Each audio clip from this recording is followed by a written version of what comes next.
Welcome back and thank you for staying with us. You're still watching Channels Beam. We move from our online studios back to the main studio where we're being joined by Ayo Shogunro. Ayo, thanks for coming on the program. Thank you very much, Victor. What do you make of this? What do you think? Should the military be deployed during the forthcoming elections? We have to look at this from two angles. The first is the idea of democracy itself, the theoretical basis, and that's that, look, in a democracy, you do not have military people controlling any aspect of the process. It goes against the idea of democracy itself. But beyond the idea, if you look at it from the other point of view, this is the constitutional basis. The provision of the Constitution, Section 217(2), clearly identifies the duties of the military. The first is to defend Nigeria against external aggression, the second is to secure the borders of Nigeria's air, land, and sea territories, again, based on external or other interferences. And the third, which is the one which we are going to look at closely now, is the fact that they help to repress any insurgency when called upon to do so by the president, to aid local or domestic police or other authorities, but only with the backing of the National Assembly. In other words, there has to be a double authorization, a presidential authorization and a legislative authorization before the military can be drawn in to do anything internally outside their ordinary external scope of duty. So going by all that you've said now, personally, what do you think? I mean, going by all that you've seen, it's been a while. There's been, let us now look at how it went in the last general elections and then the subsequent elections that we've had, you know, Ekiti and Ogun. What would you say? How would you say they performed? And going forward now, do you think they should be deployed during elections? Now, that's the tricky part of the question. Nigeria, as it is today, is still a relatively fledgling democracy. We cannot really guarantee the security of any electoral process. And that's part of what has led to the postponement anyway. And so one is forced to believe in the necessity of a third-party enforcer. And in this case, that will be the military. Someone who can stand by and say, everybody's going to play fair in this field, and therefore, we are going to be the independent referee. INEC has the procedural authority, but it does not have the necessary force to back that authority up. And that is where the military could come in. The question then becomes, what authority, on whose authority would they be coming in now? As we have it today, there is no legislative backing for it, and I'm not going to support any activity, especially from the military or executive arm of government, that doesn't have legal backing. But I would think it is necessary for the legislature to put some legal procedure in place to enable the military be involved in the election. So now, talking about the legislative, I mean, you saw what happened last week in the House when this issue came about. There was a protest. Some had to walk out. So it means even in the legislature, they're divided. They're yet to agree on this. And if they fail to agree when the elections comes, what happens?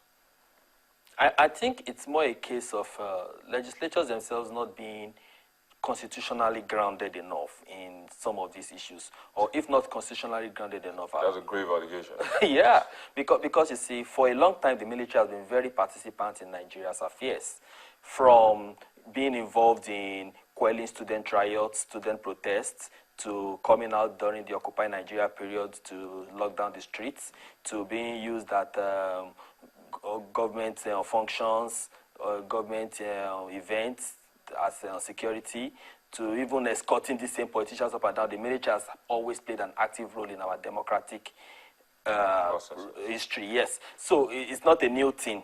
But suddenly, of course, once it becomes an electoral issue where they believe their own votes might be jeopardized because the military might strong-arm their electorate or their own officials, suddenly the politicians have become all nitpicky about the involvement of the military. I think that's actually a double standard there. a long time ago, the military should have been brought under proper control. Since the very first day, May 1999, when we signed up for democratic, constitutional democracy, the military should have been given a defined role within that democracy. What can they do, what can they not do? We allowed that to slide. But today now they're all in a row. Who should do this, who should not do this? I think it's some double standard playing out here. All right, well, the reality it is, but we hope it doesn't come through during elections. I, Shogun Roy, you're an author as well as a legal practitioner. Thank you for coming on the program and of course, sharing your thoughts on this very decisive and contentious issue at this very historic point in the history of Nigerian elections and Nigeria. But that's where we are. We see your comments. They're streaming through our social media platforms. We're going to take a break, and when we return, we'll be looking at some of them as well as the most viewed videos on our YouTube channel in the past week. Don't go away. Right back after this.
Starting this week's countdown from the bottom is the video where the party membership card of former President Olusegun Obasanjo is torn to shreds.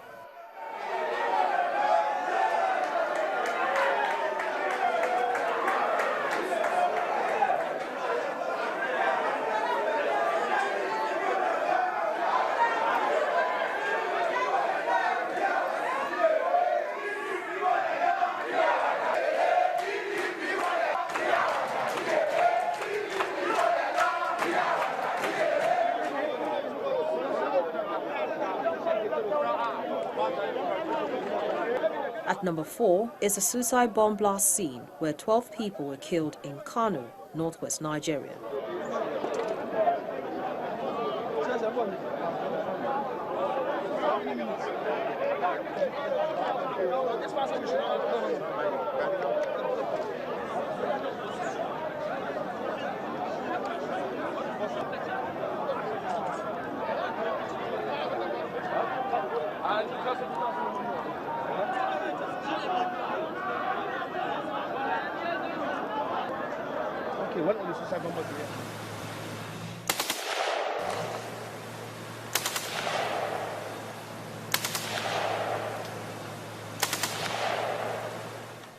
Number 3 is the video of the aerial bombardment on Boko Haram insurgents by the Nigerian military.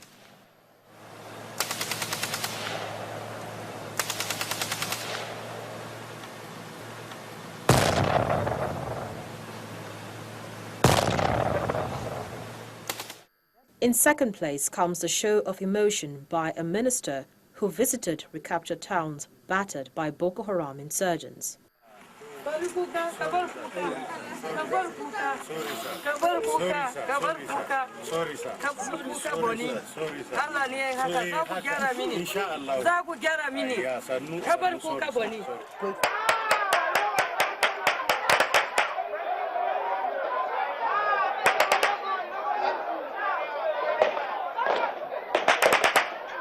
And topping last week's most viewed video chart is the violence that ensued during a rally in the south-south part of Nigeria, resulting in the stabbing of Channels Television senior correspondent.